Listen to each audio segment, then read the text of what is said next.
ating espiritu, sa ating emosyon, sa ating puso, sa ating katawan.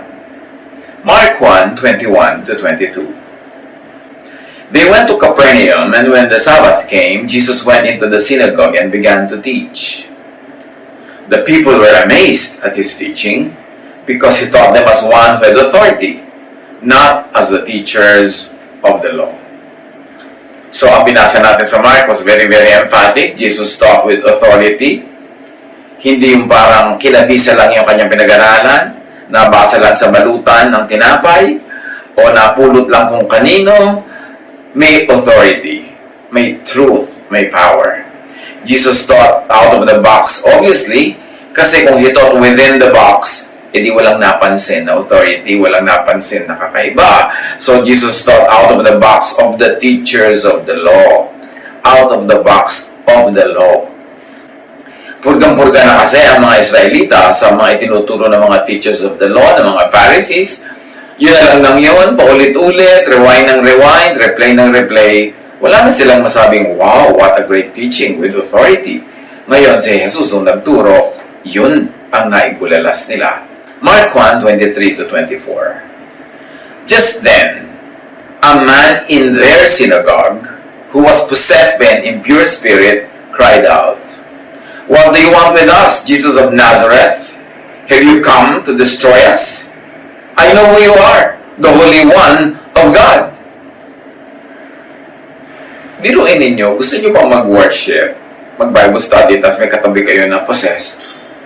This was exactly what was happening in their fellowship. Balik sila ng balik doon, dasal lang dasal, aral lang aral, pero merong possessed. At yung possessed na yan, hindi tinatabla na pinag-aaralan nila, possessed pa rin. Hindi nawawala yung impure spirit sa kanya, nandun pa rin. So talagang walang kalatoy-latoy itong pananalig na ito na ginagawa nila, yung mga katuroan at yung nagtuturo. At sabi ng mga spirits, "Have you come to destroy us? What do you want with us?" So hindi siya nag-iisa. Sinong kakampi ng evil spirits or impure spirits na ito? Sino? Sino-sino ang kasama niya?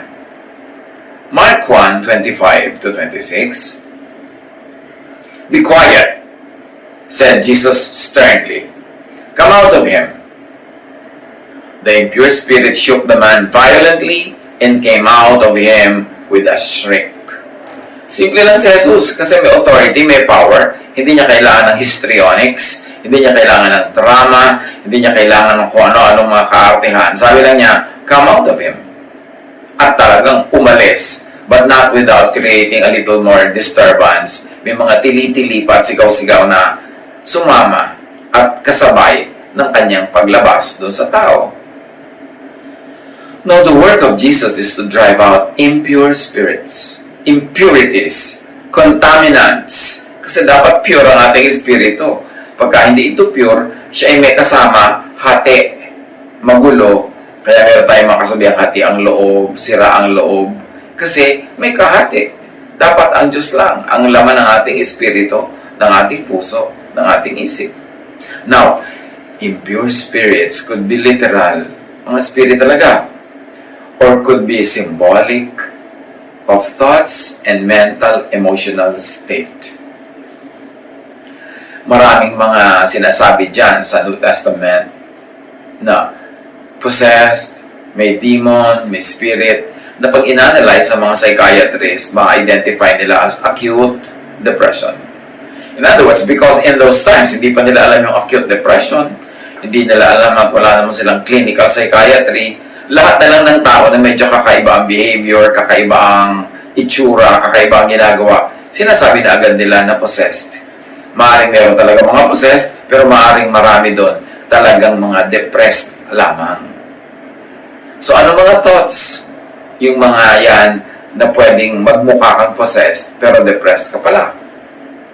Thoughts that give doubts, scare, anger, makes one bitter, thoughts that enslave, torture, pollute, thoughts that destroy personality. And interestingly, this kind of thoughts doesn't come only from the devil. It can come from warped and distorted and twisted religiosity.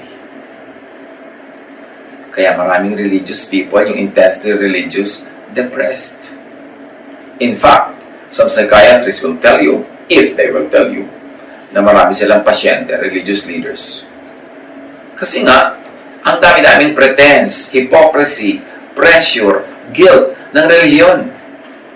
Kaya pagka ikaw nasa ganong klaseng un-Jesusness, madadepress ka nga at mapagkakamalang kang possessed. Have the words and teachings of Jesus drive those thoughts out of your system kung ikaw ay ganyan ang kalagayan. Get yourself and others detoxified by Jesus. Talagang madedetox ka ni Jesus kung maraming toxins dyan sa loob ng iyong personality kasi toxic ang iyong lifestyle, lalong-lalo kung toxic ang iyong religiosity. Mark 1:27-28. The people were also amazed that they asked each other, "What is this? A new teaching and with authority. He even gives orders to impure spirits and they obey him." News about him spread quickly over the whole region of Galilee. Bakit nga hindi siya sisikat at mababalita na kapagpapalayas ng ganitong mga uri ng espiritu, nakakapagpabago ng personalidad? Jesus got known for his new teachings, not for repeating the old, not for replaying the old, not for repurposing the old. New ang teaching niya. Not just a repetition of the traditional teachings, but definitely outside of their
traditional teachings. Yun si Jesus, known for newness.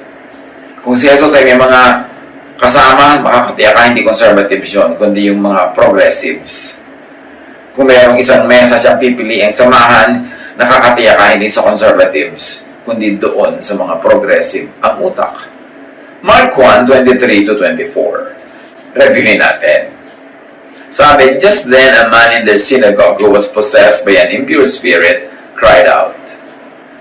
This person in their synagogue, in their religious community, possessed and tortured by an impure spirit in spite of their religion or because of their religion.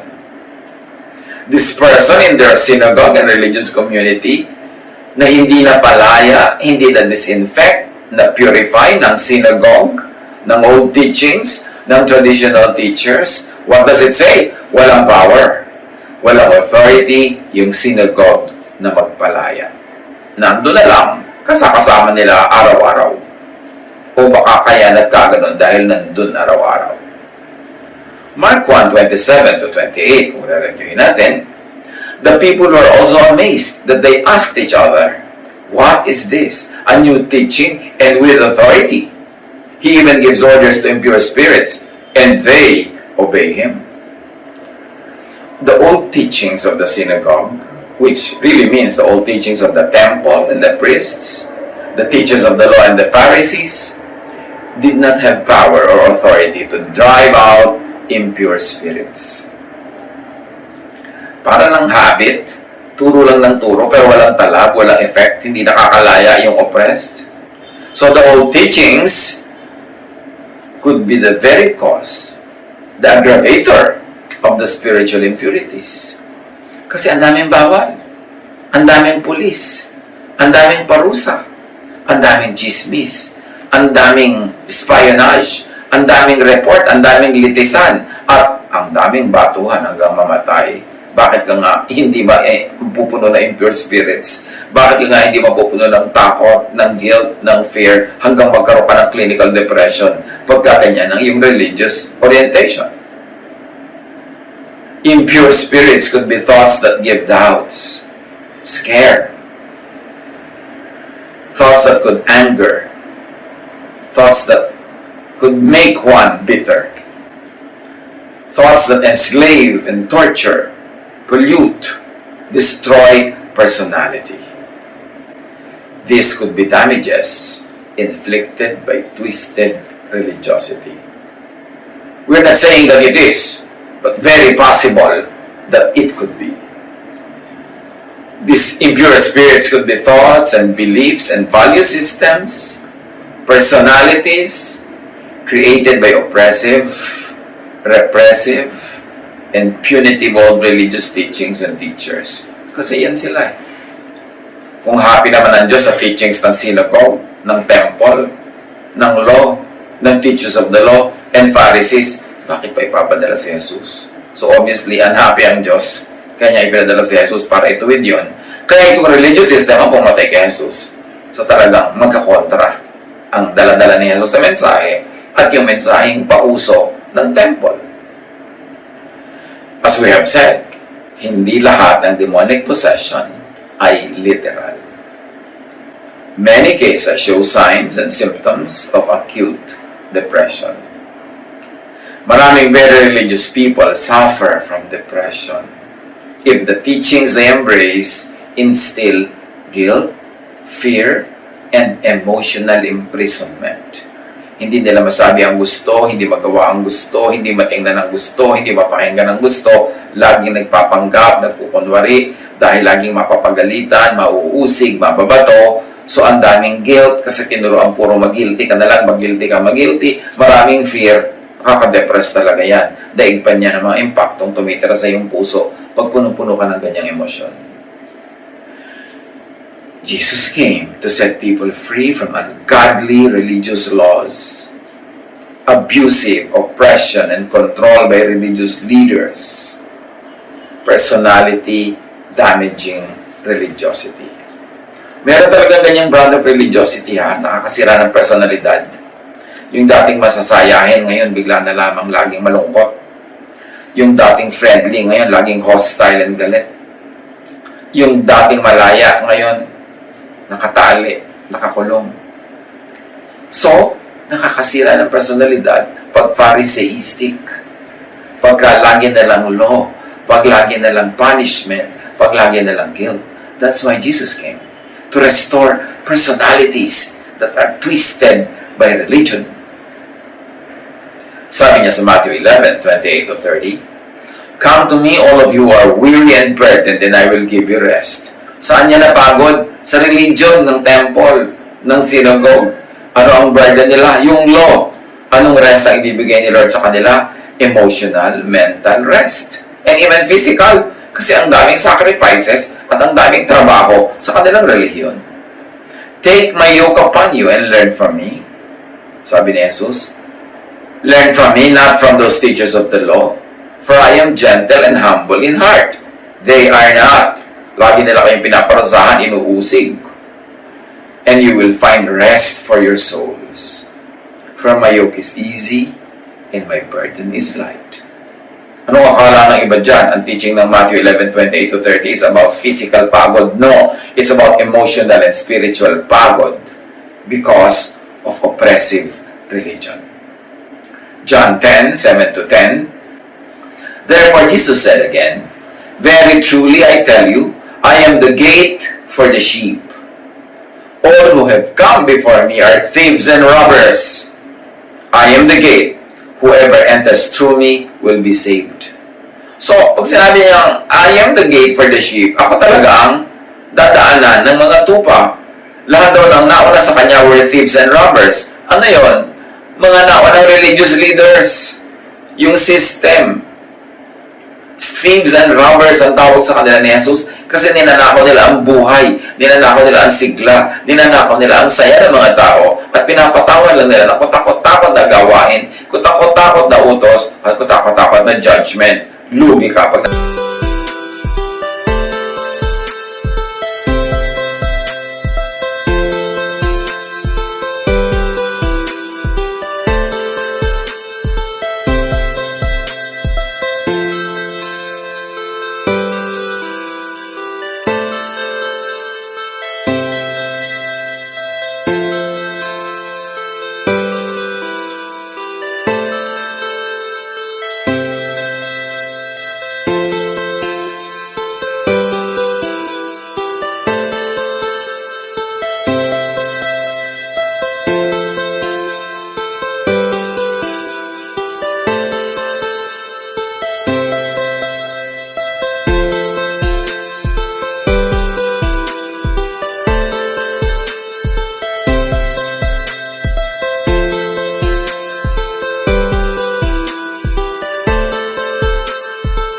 pasali ka sa kanila.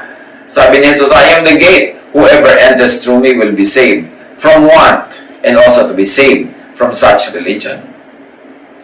You don't save people only from hell. You save them also from religion that makes their lives like hell. At sabi ni Jesus, I am the gate. Whoever enters through me will be saved. They will go in and go out. It means there's freedom. And they will find pasture. There will be satisfaction. The thief comes only to steal and kill and destroy. And this thief is the old teachings, the old teachers. I have come that they may have life and have it to the full. Kaya dumating si Jesus para bigyan tayo ng pahinga from oppressive religiosity at bigyan tayo ng buhay na masagana, masaya, malaya, na magmahal, makipagmahalan, umibig, at malaya sa kontrol ng mga religious leaders. Bakit siya ipinadala ng Ama? John 1:14. The Word became a human being and lived here with us. That is Jesus. We saw His true glory, the glory of the only Son of the Father. From Him all the kindness and all the truth of God have come down to us. In other words, galing sa mga ibang religious leaders, hindi dumadating ang kindness and truth of God. It's only from Jesus that kindness and truth. Many religious teachers have been misrepresenting God, presenting a very bad image of God, a God that is angry, always punitive, always may tantrum, magagalitin. So, ipinadala ng Ama si Jesus para sa wakas ay maipakilala siya ng tama at wakasan ang baluktot na pagpapakilala sa Kanya ng mga religious leaders. Kaya pinatay nila si Jesus. Listen to Jesus. Listen to the new teacher and the new teaching from God. Kaya nga may New Testament eh. Pero kahit naman sa New Testament, maraming backslide yung mga ibang tao sa loob niyan. Binalik nila yung Judaism, ibinalik nila yung maraming elements of the law. Kaya kailangan salain sa Jesus filter. Pero paano tayo mag-e-enjoy ng detoxification, ng bagong spirit, ng bagong kalayaan, at bagong pusong umiibig at maibigin, payapa, tahimik, malaya? Matthew 9:17, sabi ni Jesus, no one pours new wine into old wineskins. The wine would swell and burst the old skins. Then the wine would be lost, and the skins would be ruined. No, new wine must be put into new wineskins. Both the skins and the wine will then be safe. Ang wine kasi nung araw inilalagay sa mga leather na mga balat ng hayop. So pag bago yung wine, dapat bago rin yung leather. Sabay silang tatanda. Pero pag bago yung wine, old yung leather, pagka nag-ferment yung wine, sasabog yung old leather. Matatapon yung leather, matatapon din yung laman, sayang lang.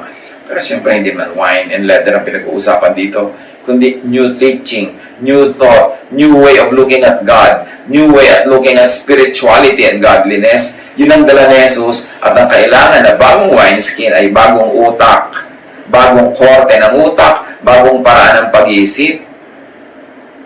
Hindi pwedeng si Jesus ilalagay mo lang sa lumang paraan ng pag-iisip. Hindi pwedeng lalapit ka kay Jesus, tatanggapin mo si Jesus, papapasukin mo Jesus sa puso mo, pagkatapos ang style mo ng religiosity, old style. Yung puro law, puro legalism, puro punishment, puro usig o pambabato. Hindi magkamatch yung dalawa na yun, pareho lang masasayang. Jesus comes with the new wine, meaning new teachings. We receive the new wine with new wineskins, meaning with new minds, with new mindsets. Kaya ang sabi ng Romans 12:2, don't change yourselves to be like the people of this world, but let God change you inside with a new way of thinking. Then you will be able to understand and accept what God wants for you. You will be able to know what is good and pleasing to Him and what is perfect. Akala ng marami, pag sinabing, do not be like the people of this world, yung mga people na mga uminom ng alak, yung mga people na may mga relasyon, yung mga people na mga immoral. Ang tinutukoy dito yung people of the old world, old temple, old religion. Yung pinalitan na ni Jesus. Huwag kayong maging tulad nila. Payagan nyo ang Diyos na palitan ng pag-iisip nyo sa loob ng pagbabagong loob nyo. Doon nyo palang maintindihan at matatanggap kung ano talagang gusto ng Diyos para sa inyo. And then, makikita mo kung anong mabuti at kaibig-ibig, kung ano yung